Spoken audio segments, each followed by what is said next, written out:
فرزند زہرا یہ حالات برے ہیں۔ کاشانۂ بصیرت ایک ایسا مکمل یوٹیوب چینل جس پر محروم بصارت کے لیے بالخصوص اور تمام افراد کے لیے بالعموم سینکڑوں کی تعداد میں اسلامی کتب دستیاب ہیں۔ لہذا گزارش ہے کہ آپ اپنی ذمہ داری نبھاتے ہوئے کاشانۂ بصیرت کو سبسکرائب کرنے کے ساتھ ساتھ بیل آئیکن کو پریس کیجیے تاکہ آپ علم کے حصول کے ساتھ ساتھ مذہب اہل بیت کی اشاعت میں بھی اہم کردار ادا کرتے رہیں۔ کاشانۂ بصیرت، کاشانۂ بصیرت، کاشانۂ بصیرت۔ فرزند زہرا یہ حالات برے ہیں۔ السلام علیکم ورحمۃ اللہ وبرکاتہ۔ سامعین، آپ سماعت فرما رہے ہیں حکم ازاں۔ مؤلف ہیں ڈاکٹر محمد تیجانی سماوی، مترجم ہے مستجاب احمد انصاری۔ آج ہم آپ کے سامنے اس کی 70ویں ریکارڈنگ پیش کر رہے ہیں، صفحہ نمبر 283۔ عنوان ہے جمع بین السلاطین۔ جن باتوں پر شیعہ پر اعتراض کیا جاتا ہے ان میں سے ایک یہ ہے کہ شیعہ ظہر اور عصر کی نمازیں اور اسی طرح مغرب اور عشاء کی نمازیں اکٹھی پڑھتے ہیں۔ اہل سنت جب اس سلسلے میں شیعوں پر اعتراض کرتے ہیں تو عموماً اس طرح کی تصویر کھینچتے ہیں گویا وہ خود نماز کو صحیح طریقے سے ادا کرتے ہیں، کیونکہ اللہ تعالیٰ کا فرمان ہے مومنین پر نماز وقت مقررہ پر فرض کی گئی ہے۔ اہل سنت اکثر شیعوں کو طعنہ دیا کرتے ہیں کہ شیعہ نماز کی پرواہ نہیں کرتے اور اس طرح خدا اور رسول کے احکام کی نافرمانی کرتے ہیں۔ اس سے پہلے کہ ہم شیعوں کے حق میں یا ان کے خلاف کوئی فیصلہ کریں، ہمارے لیے ضروری ہے کہ ہم اس موضوع کا ہر پہلو سے جائزہ لیں، طرفین کے اقوال اور دلائل سنیں اور معاملے کو اچھی طرح سمجھ لیں تاکہ جلد بازی میں کسی کے خلاف کوئی یک طرفہ فیصلہ نہ کر بیٹھیں۔ اہل سنت کا اس پر تو اتفاق ہے کہ 9 ذی الحجہ کو عرفات کے میدان میں ظہر اور عصر کی نمازیں اکٹھی پڑھی جاتی ہیں۔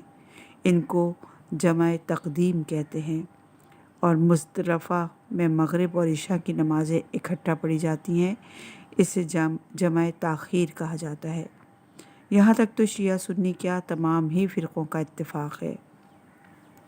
شیعہ سنی اختلاف اس میں ہے کہ کیا ظہر اور عصر کی نمازیں اور اسی طرح مغرب اور عشاء کی نمازیں پورے سال سفر کے عذر کے بغیر بھی جمع کرنی جائز ہیں؟ حنفی حضرات سری نسوح کے باوجود نمازیں جمع کرنے کی اجازت کے قائل نہیں، حتیٰ کہ سفر کی حالت میں بھی نمازیں اکٹھی پڑھنے کو جائز نہیں سمجھتے۔ اس طرح حنفیوں کا طرز عمل اس اجماع امت کے خلاف ہے جس پر شیعوں اور سنیوں دونوں کا اتفاق ہے، لیکن مالکی، شافعی اور حنبلی سفر کی حالت میں تو 2 فرض نمازوں کے اکٹھا پڑھ لینے کے جواز کے قائل ہیں، لیکن ان میں اس پر اختلاف ہے کہ کیا خوف، بیماری، بارش وغیرہ کے عذر کی وجہ سے 2 نمازوں کو اکٹھا پڑھ لینا جائز ہے۔ شیعہ امامیہ کا اس پر اتفاق ہے کہ جمع بین الصلاتین مطلقاً جائز ہیں اور اس کے لیے سفر، بیماری یا خوف وغیرہ کی کوئی شرط نہیں، اور اس سلسلے میں ائمہ اہل بیت علیہم السلام کی ان روایت پر عمل کرتے ہیں جو شیعہ کتابوں میں موجود ہیں۔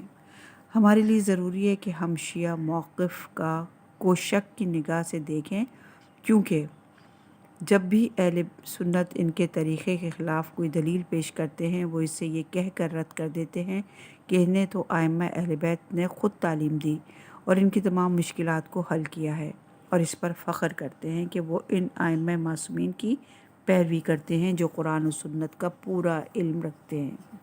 مجھے یاد ہے کہ میں نے پہلی مرتبہ جو ظہر اور عصر کی نمازیں اکٹھی پڑھی وہ شہید محمد باقر صدر کی امامت میں پڑھی تھیں، ورنہ اس سے قبل میں نجف میں بھی ظہر اور عصر کی نمازیں الگ الگ ہی پڑھا کرتا تھا۔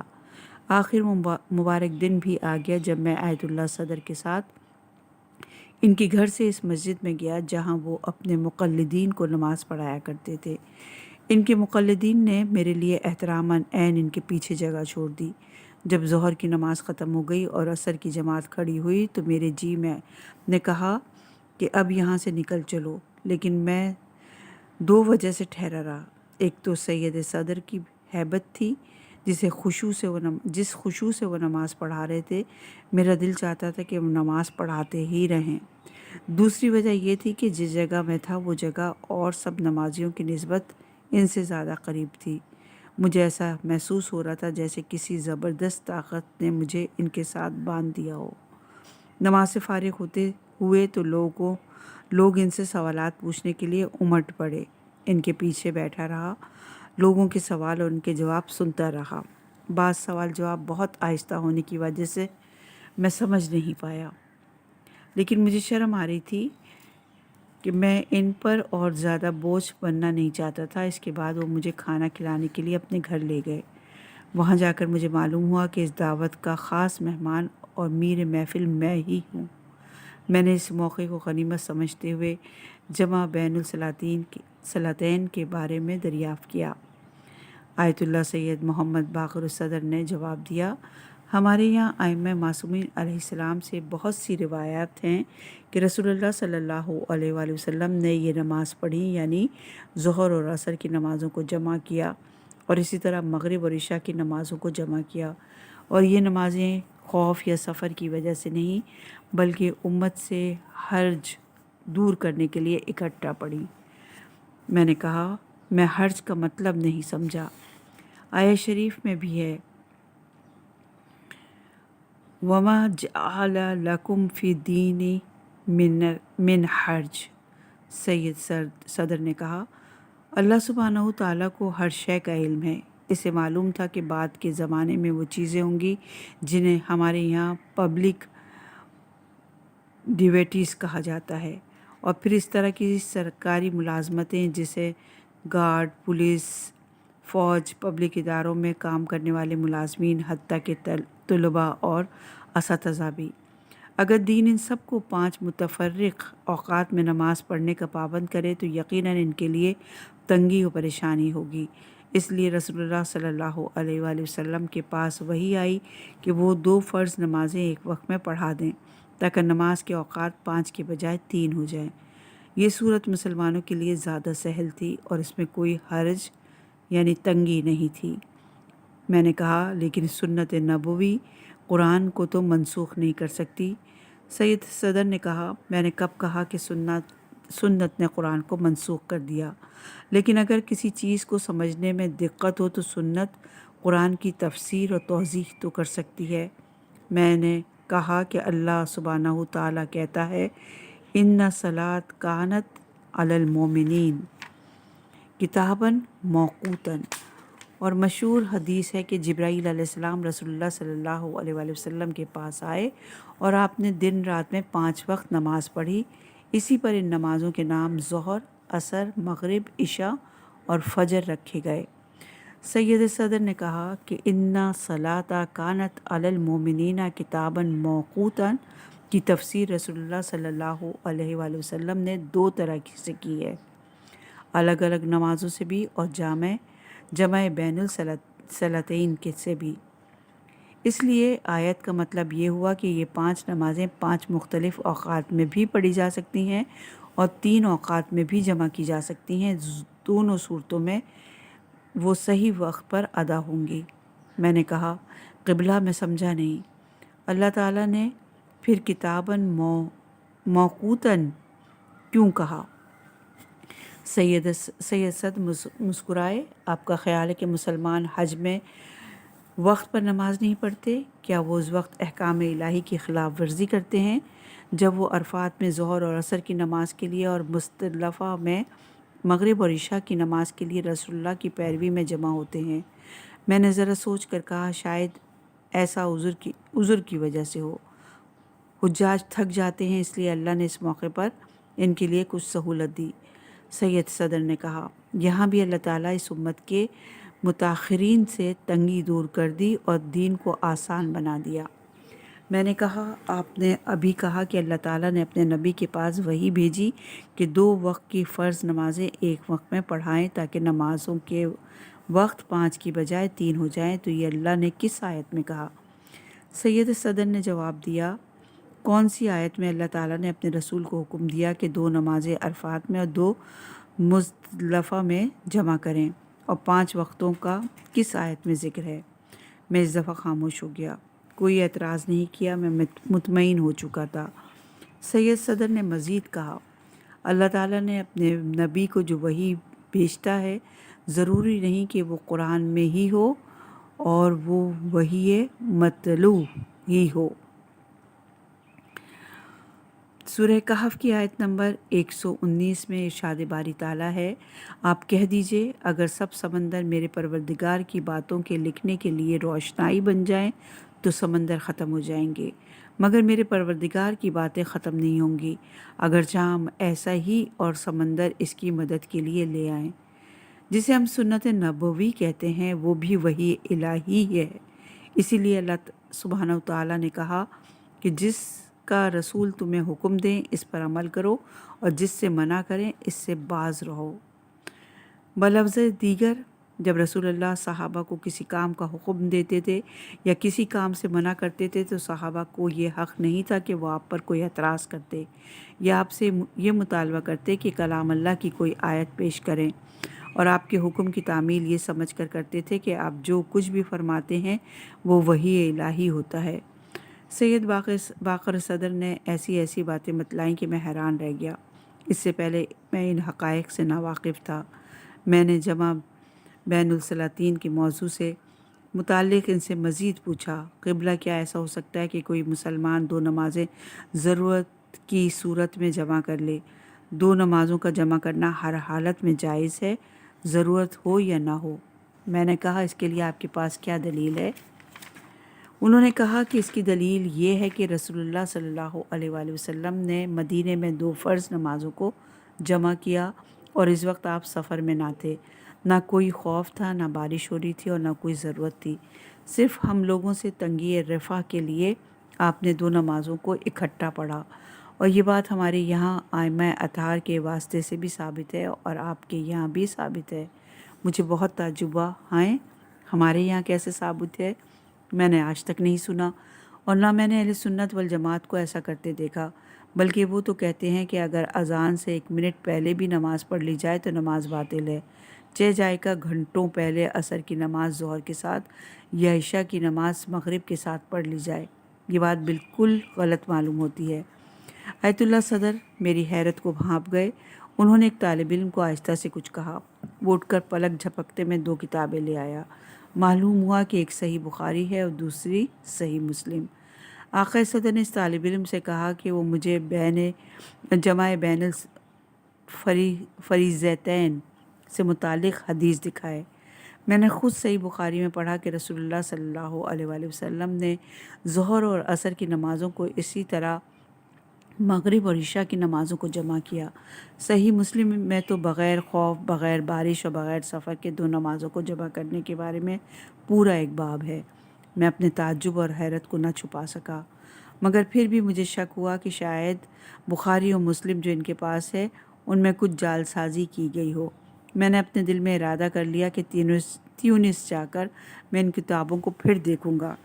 آیت اللہ سید محمد باقر صدر نے مجھ سے پوچھا، اب کیا کہیے، کیا خیال ہے؟ میں نے کہا حق پر ہیں اور جو کہتے ہیں سچ کہتے ہیں، لیکن میں آپ سے ایک بات اور پوچھنا چاہتا ہوں۔ آپ نے کہا فرمائیے۔ انہوں نے کہا فرمائیے۔ میں نے کہا کیا 4 نمازوں کا جمع کرنا بھی جائز ہے؟ ہمارے یہاں بہت سے لوگ ایسا کرتے ہیں، جب رات کو کام پر سے گھر واپس آتے ہیں تو ظہر، عصر، مغرب اور عشاء کی نمازیں قضا پڑھ لیتے ہیں۔ انہوں نے کہا یہ تو جائز نہیں، البتہ مجبوری کی بات دوسری ہے، کیونکہ مجبوری میں بہت سی نمازیں جائز ہو جاتی ہیں، ورنہ تو نماز کا وقت مقرر ہے۔ میں نے کہا آپ نے ابھی فرمایا تھا کہ رسول اللہ صلی اللہ علیہ وآلہ وسلم نے نمازیں الگ الگ بھی پڑھی ہیں اور ملا کر بھی پڑھی ہیں، اور اسی سے معلوم ہوا کہ اللہ تعالیٰ کی طرف سے مقرر کردہ نمازوں کے اوقات کون سے ہیں۔ اس پر انہوں نے کہا ظہر اور عصر کی نمازوں کا وقت مشترک ہے اور یہ وقت زوال آفتاب سے شروع ہو کر غروب آفتاب تک رہتا ہے۔ مغرب اور عشاء کا وقت بھی مشترک ہے، جو غروب آفتاب سے نصف شب تک رہتا ہے۔ فجر کی نماز کا وقت الگ ہے جو طلوع فجر سے دن نکلنے تک ہے۔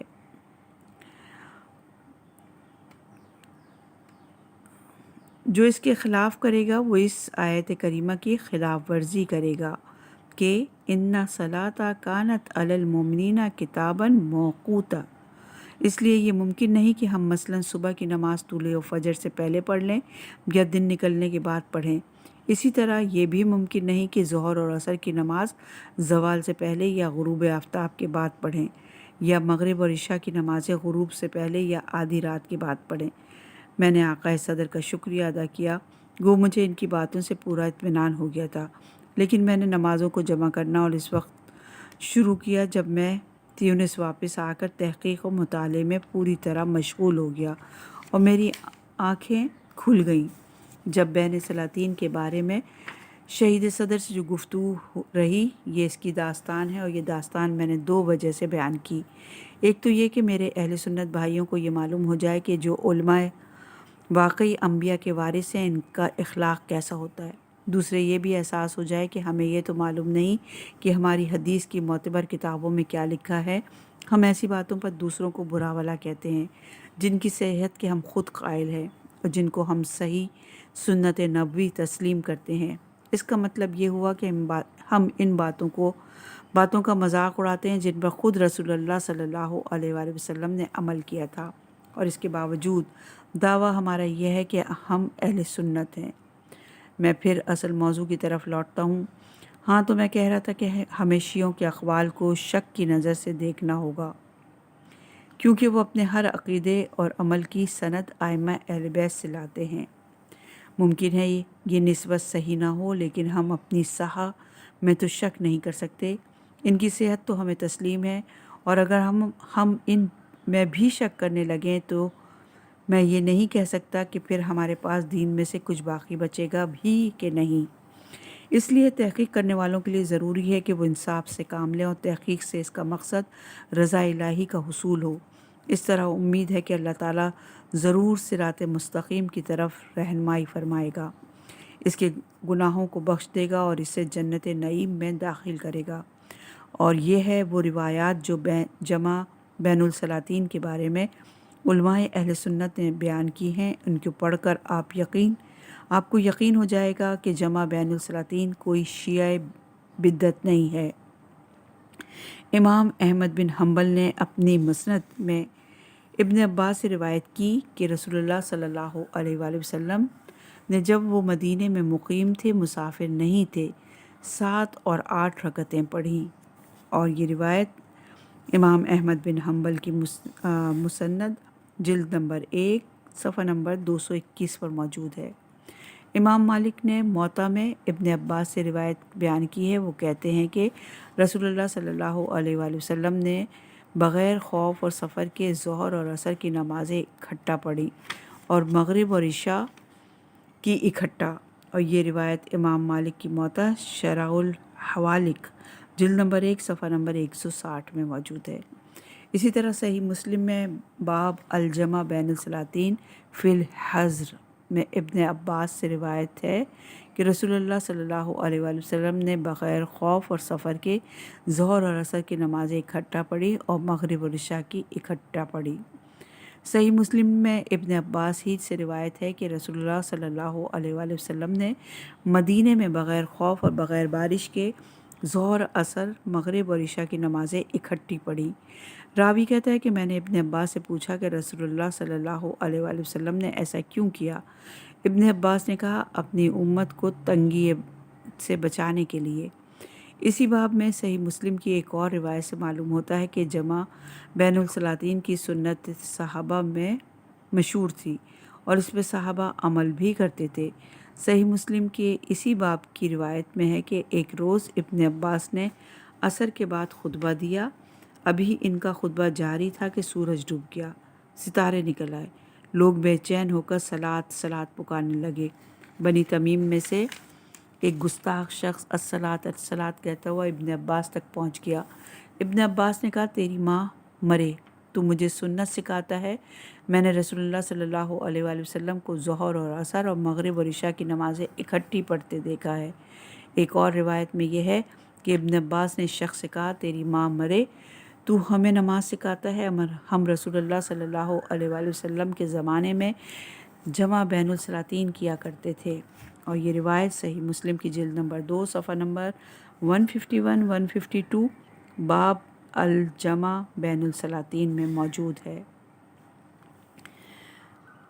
باب وقت المغرب میں صحیح بخاری کی روایت ہے۔ جابر بن زید کہتے ہیں کہ ابن عباس کہتے ہیں کہ رسول اللہ صلی اللہ علیہ وآلہ وسلم نے 7 رکعتیں اکٹھی اور 8 رکعتیں اکٹھی پڑھی، اور یہ روایت صحیح بخاری جلد نمبر 1 صفحہ نمبر 140 باب وقت المغرب میں موجود ہیں۔ اسی طرح بخاری نے باب وقت العصر میں روایت بیان کی ہے کہ ابو امامہ کہتے تھے، ہم نے عمر بن عبدالعزیز کے ساتھ ظہر کی نماز پڑھی، پھر ہم وہاں سے نکل کر انس بن مالک کے پاس پہنچے، دیکھا تو عصر کی نماز پڑھ رہے ہیں۔ میں نے پوچھا، چچا میاں یہ آپ نے کون سی نماز پڑھ لی؟ کہنے لگے عصر کی، اور یہ رسول اللہ صلی اللہ علیہ وآلہ وسلم کی نماز ہے جو ہم رسول اللہ کے ساتھ پڑھا کرتے تھے۔ اور یہ روایت صحیح بخاری کی جلد نمبر 1 صفحہ نمبر 138 باب وقت عصر میں موجود ہے۔ اہل سنت کی صحہ کی احادیث کی اس مختصر جائزے کے بعد ہم پوچھنا چاہیں گے کہ ان روایات کے ہوتے ہوئے اہل سنت آخر شیعوں کو برا بھلا کیوں کہتے ہیں اور ان پر کیوں اعتراض کرتے ہیں؟ ہم پھر حسب عادت وہی بات کہیں گے کہ اہل سنت کرتے کچھ ہیں اور کہتے کچھ ہیں، اور ان باتوں پر اعتراض کرتے ہیں جن کی صحت کے خود قائل ہیں۔ ہمارے شہر قفصہ میں ایک دن امام صاحب نمازیوں کے درمیان کھڑے ہو کے ہمیں بدنام کرنے کے لیے ہم پر لعن طعن کرتے ہوئے کہنے لگے، تم نے دیکھا ان لوگوں نے کیا نیا دین نکالا ہے، ظہر کی نماز کے فوراً بعد عصر کی نماز پڑھنے کھڑے ہو جاتے ہیں۔ یہ دین محمد دین نہیں، کوئی نیا دین ہے، یہ قرآن کے خلاف کرتے ہیں۔ قرآن تو کہتا ہے کہ ان صلاۃ کانت علی المؤمنین کتابا موقوتا۔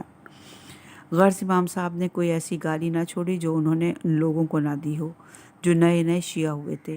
ایک اعلیٰ تعلیم یافتہ نوجوان جس نے شیعہ مذہب قبول کر لیا تھا، ایک دن میرے پاس آیا اور بڑے رنج و افسوس کے ساتھ امام صاحب کی باتیں میرے سامنے دہرائیں۔ میں نے اسے صحیح بخاری اور صحیح مسلم دی اور اس سے کہا کہ امام صاحب کو جا کر بتاؤ کہ جمع بین الصلاتین درست ہے اور سنت نبوی بھی ہے۔ میں نے اس نوجوان سے کہا کہ میں امام صاحب کے پاس جاؤں گا نہیں، کیونکہ میں ان سے جھگڑنا نہیں چاہتا۔ ایک دن میں نے ان سے خوش اسلوبی کے ساتھ سنجیدہ بحث کرنی چاہی تھی، مگر وہ گالیوں پر اتر آئے اور غلط سلط الزامات لگانے لگے۔ اس گفتگو میں اہم بات یہ تھی کہ میرے اس دوست نے ابھی تک ان امام صاحب کے پیچھے نماز پڑھنی ترک نہیں کی تھی۔ جب نماز کے بعد امام صاحب حسب معمول درس کے لیے بیٹھے، میرے دوست نے بڑھ کر ان سے جمع بین الفریضتین کے متعلق سوال کیا۔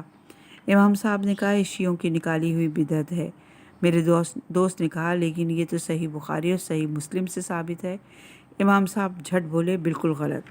میرے دوست نے صحیح بخاری اور صحیح مسلم نکال کر انہیں دی۔ انہوں نے باب الجمع بین الصلاتین پڑھا۔ میرا دوست کہتا ہے کہ جب انہیں ان نمازیوں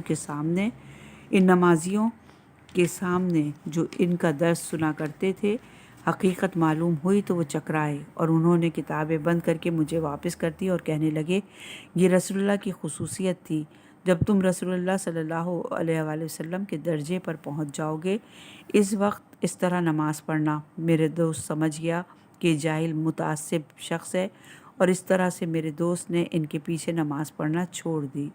سامعین کرام، دیکھیے تعصب کیسے آنکھوں کو اندھا کر دیتا ہے اور دلوں پر غلاف چڑھا دیتا ہے، پھر حق سجائی نہیں دیتا۔ ہمارے یہاں ایک کہاوت ہے کہ تھی تو بکری ہی، اڑ گئی تو کیا ہوا، اور حاشیے میں موجود ہے اس روایت کے بارے میں کہ کہتے ہیں کہ 2 آدمی شکار کے لیے نکلے، دور سے کوئی سیاہ چیز دکھائی دی، ایک نے کہا یہ کوا ہے، دوسرے نے کہا نہیں بکری۔ دونوں اپنی ضد پر اڑے رہے، قریب پہنچے تو کوا پھڑپھڑا رہا،